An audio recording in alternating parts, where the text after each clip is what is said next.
विश्वानि देव सवितर्दुरितानि परास्त्वव यद्भद्रं तन्नयास्त्वव।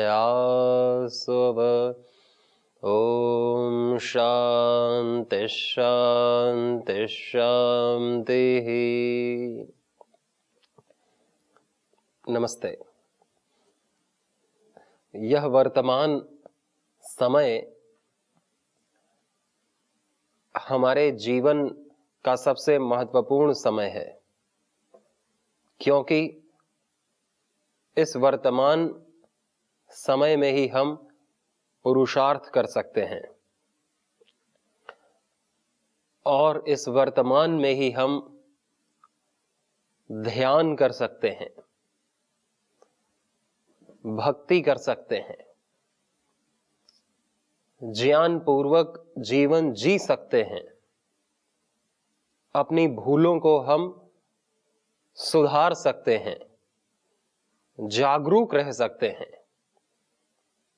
यो जागारः तम ऋचः कामयन्ते, यो जागारः तमुसामानियन्ते, यो जागारः तम अयम सोम आह तवाहमस्मि सख्यन्योकाः। इसी वर्तमान समय में व्यक्ति जागता है और वर्तमान समय खो दिया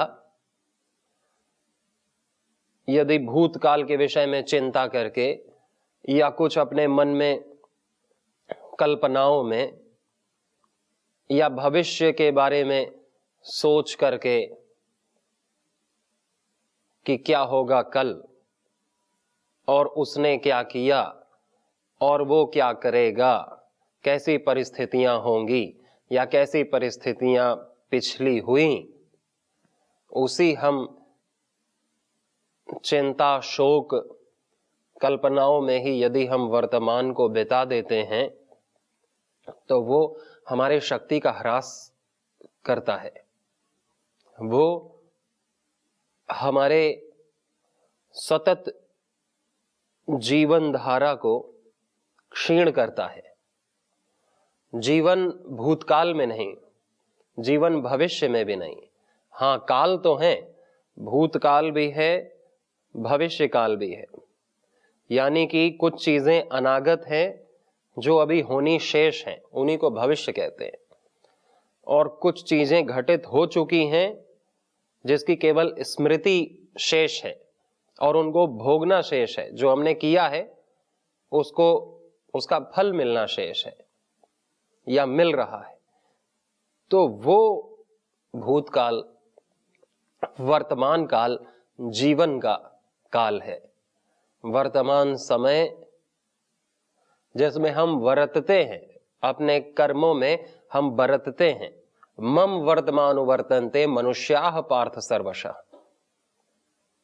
ईश्वर जैसे बरत रहा है वैसे हम भी बरत रहे हैं। बस अंतर क्या है? ईश्वर भूतकाल में नहीं चिंतित शोक मनाता, न भविष्य की चिंता करता है। भूतकाल का सारा उसे पता है कि क्या हुआ था, और भविष्य का भी ईश्वर को पता है कि क्या होना है, क्योंकि सब उसी को करना है, उसी के अंदर होना है, उसी के द्वारा उसी का होना है। परंतु ईश्वर भी वर्तमान में ही बरत रहा है, वर्तमान में ही जागृत है, कृपा कर रहा है, सबको शक्ति दे रहा है, सबको आनंद, शांति, सामर्थ्य, विभूतियां, कर्मों के यथा योग्य फल सबको दे रहा है ईश्वर। ईश्वर ने बोला कि ये यथा माम प्रपद्यन्ते तांस तथैव भजाम्यहम्। जो मुझे जिस तरह भजता है मैं भी उसे उसी तरह भजता हूं। तो इस वर्तमान के क्षण में ईश्वर में ध्यान लगाने से इस वर्तमान में ईश्वर हमारा ध्यान लगाता है और ईश्वर सर्वव्यापक है और ईश्वर अनंत है। एक हो करके भी वो एक ही समय में हर जगह है। इसका हम ऐसे नहीं सोच सकते कि ईश्वर हमारे बारे में सोचेगा तो दूसरों के बारे में कौन सोचेगा। ईश्वर एक ही समय में सबके बारे में सोच सकता है, हमारे बारे में भी सोचता है, तभी तो हमें अपने कर्मों का यथा योग्य फल देता है। सबके हृदय में विराजमान है। परमात्मा एक देश ये नहीं है कि वो यदि हमारे हृदय में विराजमान है तो फिर दूसरे के हृदय में कौन विराजमान है। सबके भीतर है ईश्वर, तो मेरे भीतर भी है। हर जगह है तो यहां भी है, हर समय है तो अभी भी है, सबका है तो मेरा भी है। इस तरह ईश्वर को अपने निकट अनुभव करने से हमें ईश्वर से ऐक्यता प्राप्त होती है। उसका बल, तेज, आनंद, उसके सारे दिव्य गुणों से हम एक होते हैं। उसके सारे दिव्य गुणों से हमारे अंदर की अज्ञानता, अंधकार, मूढ़ता, पाप वृत्ति, कुसंस्कार, अविद्या, अस्मिता, राग, द्वेष, अभिनिवेश सब नष्ट होते हैं ईश्वर के ध्यान मात्र से। और ईश्वर का ध्यान केवल वर्तमान में ही कर सकते हैं, जिसे कहते हैं वर्तमान में जीना। Cherish the current moment. इस वर्तमान में जीना, इसे पुरुषार्थ कहते हैं। वर्तमान में जीने को जागृत व्यक्ति ही जी पाएगा वर्तमान में, और जो सो रहा है वो तो वर्तमान को खो रहा है, या जो अपने भूतकाल में जैसे कर्म किए थे वैसे ही कर्म करता चला जा रहा है, तो वो भी सो ही रहा है, क्योंकि वो अपने प्रारब्ध में है। प्रारब्ध उसी को कहते हैं जैसे हमारे आदतें हैं हम उसे वैसे ही कर रहे हैं, मैकेनिकल रूप में।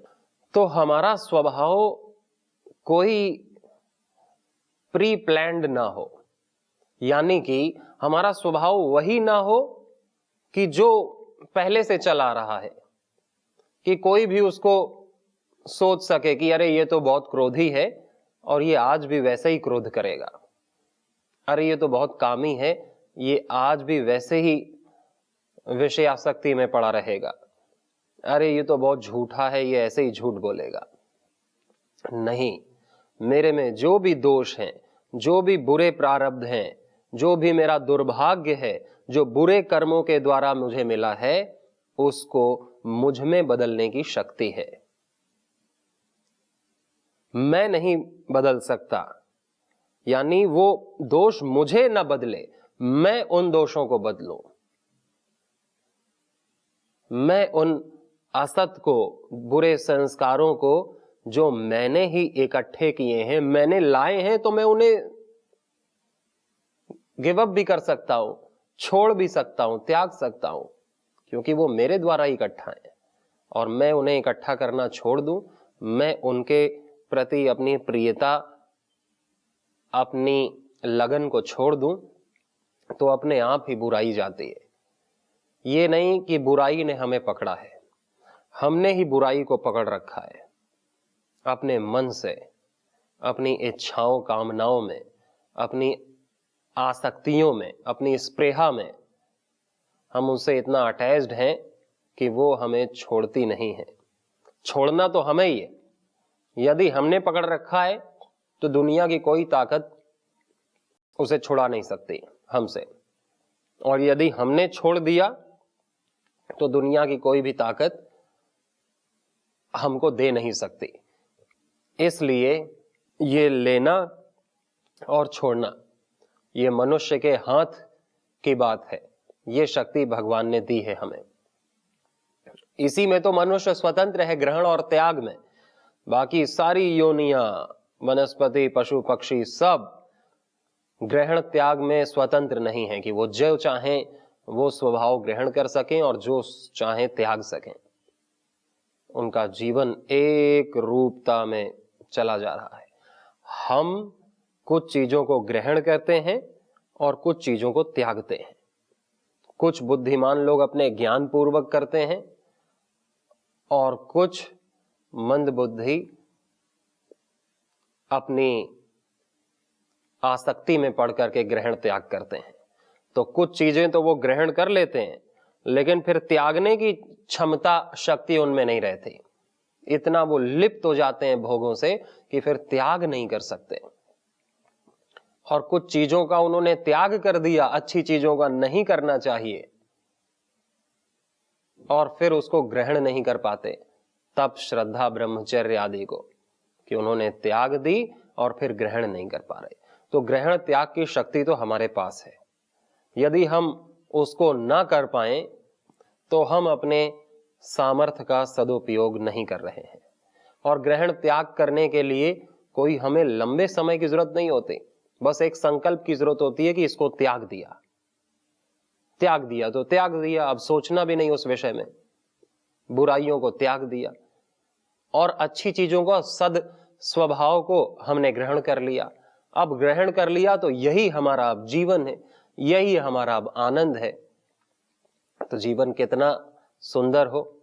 और इसके उल्टा हो जाता है कि हम ग्रहण कर लेते हैं बुराइयों को, दोषों को, राजसिकता को, और त्याग देते हैं सात्विकता को, और फिर बदलना मुश्किल हमारे हाथ में नहीं रहता। असमर्थ होकर के जीवन जीते हैं। एक भजन भी है कि राम भजन क्यों छोड़ दिया, तूने ओम भजन क्यों छोड़ दिया, झूठ न छोड़ा तूने, क्रोध न छोड़ा तूने, योग करन क्यों छोड़ दिया तूने, राम भजन क्यों छोड़ दिया। बहुत सुंदर ये भजन है, इसको आप सुनिएगा कि तूने राम भजन क्यों छोड़ दिया, यानी कि प्रभु का सुमिरन छोड़ दिया और जो चीजें करनी चाहिए थी, सेवा, सद्भाव, श्रद्धा, तप, ब्रह्मचर्य, ये सत्य वचन, प्रिय आचरण, गुरु का सानिध्य, सत्संग, ये सब छोड़ दिया। और जो छोड़ना चाहिए था, झूठ बोलना, क्रोध करना, विषया भोगों में रमे रहना, निद्रा आलस्य में पड़े रहना, या किसी को मन वाणी कर्म से किसी की हिंसा, किसी को दुख दो हिंसा करते रहना, और अपवित्र जीवन जीना, अपवित्र आहार लेना, विचार करना, ये नहीं छोड़ा। और छोड़ा क्या?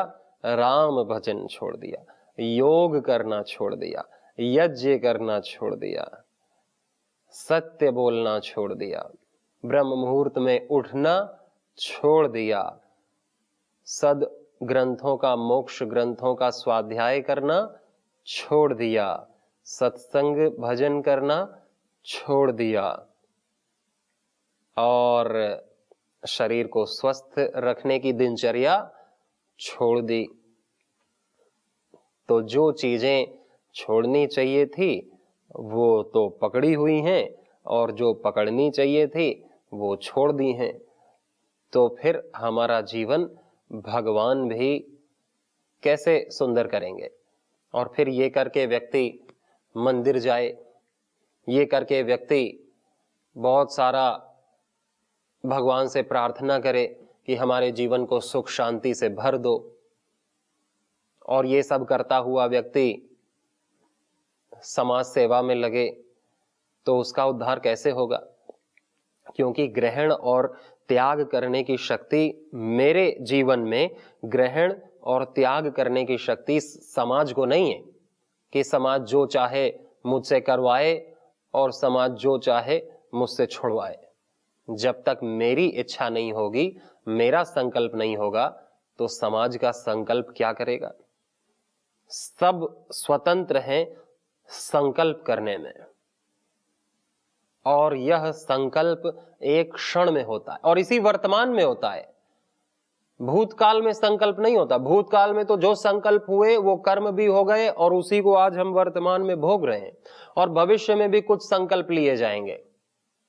लेकिन जो वर्तमान का संकल्प है वो हमारे भविष्य को निर्धारित करता है कि वर्तमान में हमारे कैसे कैसे डिसीजन है, कैसे निर्णय हैं, वर्तमान में हम क्या कर रहे हैं, क्या संकल्प ले रहे हैं, उसी पर तो हमारा कल आने वाला कल निर्भर होगा। और हमने कल क्या निर्णय लिए थे, हमारा आज उसी की पैदाइश है, हमारा आज उसी से निकला है, हमारे संकल्पों से, हमारे कर्मों से, कि हमने कल क्या संकल्प लिए, कल क्या कर्म लिए, तो आज है। तो भविष्य आज हमारा भले ही सुखी हो दुखी हो, डजेंट मैटर। भगवान ने कहा उसे सह लो वर्तमान को, लेकिन भविष्य तुम्हारा सुरक्षित हो, आनंदमय हो, शांतिमय हो, जैसा तुम चाहते हो वैसा हो, और जैसा तुम नहीं चाहते वैसा ना हो। तो संकल्प सोच समझ के, वर्तमान में संकल्प ने बुद्धिपूर्वक लेना। अग्ने व्रत प्रते व्रतम चरिष्यामि तच्छकेयम तन्मे राध्यताम इदम हम अनृतात सत्यम उपयमे। भगवान को साक्षी मानकर दिव्य संकल्प लेना। तन्मे मनः शिव संकल्प मस्तु, मेरे मन में शिव संकल्प हो, शुभ संकल्प हो, कि मेरा हर कर्म परमात्मा के आज्ञा के अनुरूप हो, और परमात्मा उसका जो भी फल देगा मुझे स्वीकार है, कम दे ज्यादा दे, क्योंकि भूतकाल में भी मैंने बहुत सारे कर्म किए हैं, तो भगवान जो भी फल देगा मेरे कर्मों को देख के, मेरे कर्माशय को देख के, वो तो स्वीकार है।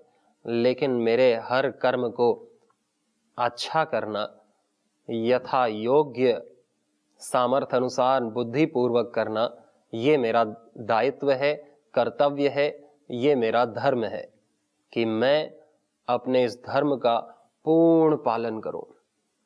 मैं सोचूं विचारूं, ऐसा ही ना कर दूं कि बस ऐसे ही बोल दिया कुछ भी, ऐसे ही हमने कोई भी चेष्टा कर दी अपने हाथों से, पैरों से, मुंह से, आंख से, क्योंकि हम दिन भर चेष्टाएं करते रहते हैं, और सोच समझ के कितनी चीजें हम करते हैं वो देखने योग्य है।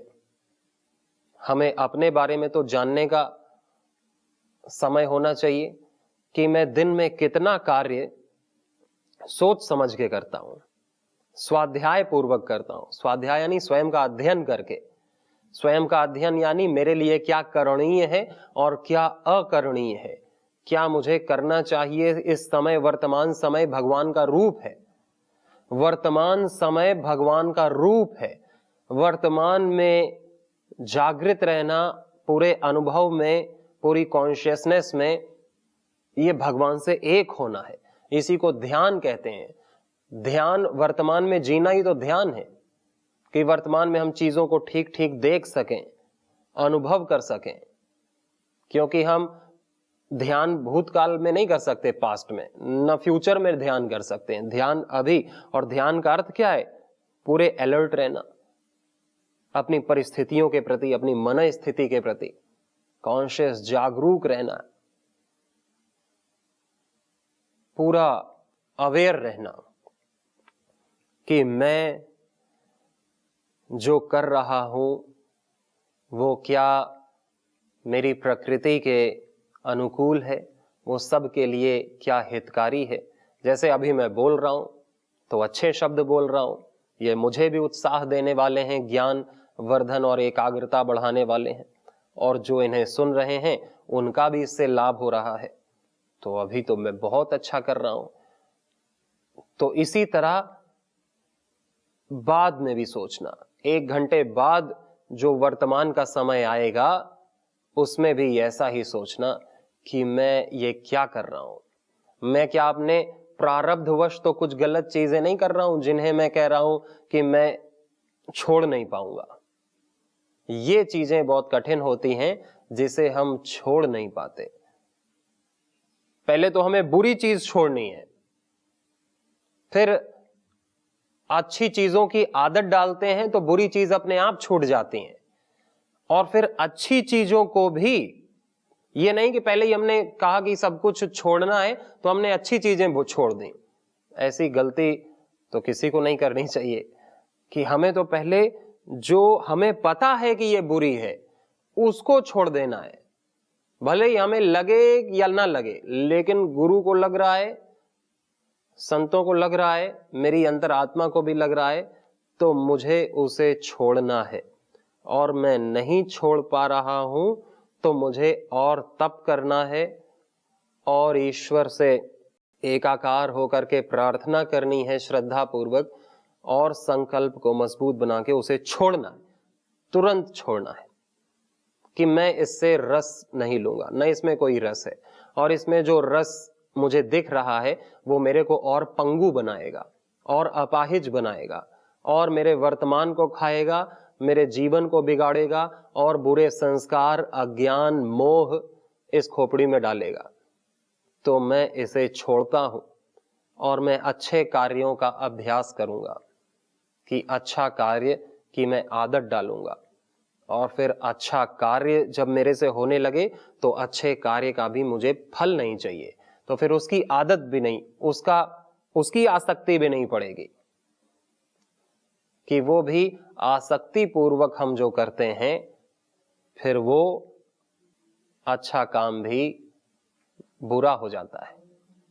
आसक्ति पूर्वक जो हम करते हैं, फल की इच्छा से जो हम करते हैं, फिर वो हमारे लिए दिव्य फल देने वाला नहीं होता।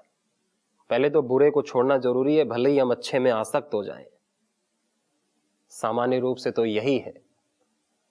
परंतु भगवान ने कहा कि सुख दुखे समय कृत्वा लाभा लाभ जया जयो ततो युद्धा युज्यस्व नैवम पापम अवाप्स्यसि। शास्त्र का अधिकारी सबको नहीं बताया इसीलिए क्योंकि शास्त्र का कुछ अर्थ कर लेते हैं। शास्त्र में कुछ लिखा है और शास्त्र में चीजों को देख करके व्यक्ति अपने बुद्धि से कुछ भी निर्णय करके गलत जीवन जीने लगता है और उससे हानि लेता है।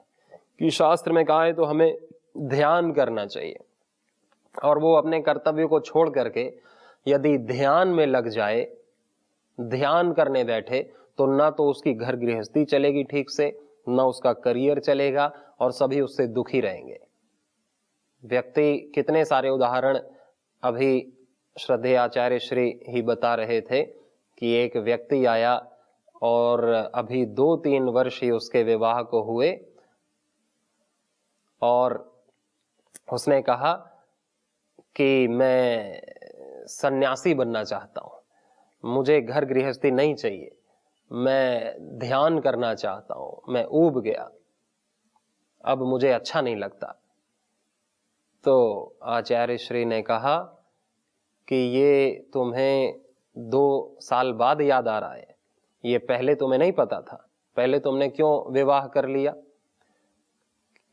तो उसने कहा कि पहले तो बस मन था कि करना है, इच्छा थी तो कर लिया, अभी मन नहीं है। तो आचार्य जी ने कहा कि जब तुम्हारा मन होगा तो तुम कर लोगे, और तुम्हारा जब मन होगा तो तुम छोड़ दोगे। जैसे तुम्हारे पास ही मन है इस दुनिया में, तुम्हारे घर वालों के पास, किसी के पास मन नहीं है कि वो भी जो मन आए वो करें। कि तुम्हारी पत्नी के पास मन नहीं है, उसकी मन की नहीं सुनना, या तुम्हारे छोटे बच्चे हैं उनके पास मन नहीं, माता पिता के पास मन नहीं है, क्या तुम्हारे पास ही मन है कि जो जब आएगा तब तुम किसी के जीवन से भी संबंध जोड़ोगे, जब मन आएगा तो तोड़ोगे और तुम ध्यान में लग जाओगे, और तुम्हें ध्यान में भी क्या तुम्हें सिद्धि मिल जाएगी?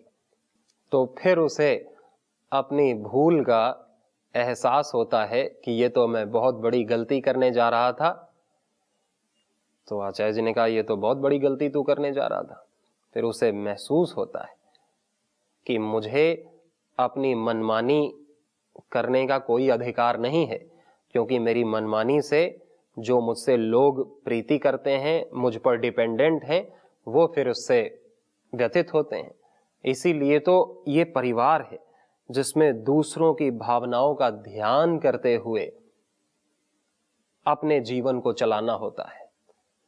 अपना जीवन कोई स्वच्छंद नहीं है, अपना जीवन कोई उच्छृंखल नहीं है। हाँ, स्वतंत्र है, लेकिन उससे दूसरे की स्वतंत्रता बाधित ना हो, इतना स्वतंत्र है। मर्यादाओं में जीने की स्वतंत्रता है, मर्यादाओं को तोड़ने की स्वतंत्रता नहीं है। अपने शुभ कर्मों को करने की स्वतंत्रता है, अशुभ कर्मों को करने की स्वतंत्रता भगवान ने नहीं दी। यदि हम उसमें भी स्वतंत्रता मानेंगे, हम कुछ भी करें, चाहे परिवार को दुख पहुंचाएं, तो फिर उसका भोग भी हमें करना पड़ता है दुख के रूप में। इसलिए शास्त्र जो हम सुनते हैं, इसीलिए गुरु की आवश्यकता होती है, जो शास्त्र को जी रहा है, जो शास्त्र को हमें समझा सके कि शास्त्र में क्या। और ऐसे भी नहीं कि हम कहीं भी प्रवचन सुनते हैं तो बस हमें पूर्ण ज्ञान हो गया। उसके लिए अपनी बुद्धि जितनी सात्विक होगी उतना सत्संग हम समझ पाएंगे। तामसिक बुद्धि अब सत्संग को भी तमस करके सुनती है, राजसिक बुद्धि सत्संग को भी, क्योंकि बुद्धि में ही आएगा, फिर उसको वो जो प्रोसेस करेगी वो भी राजसिक ही होगी।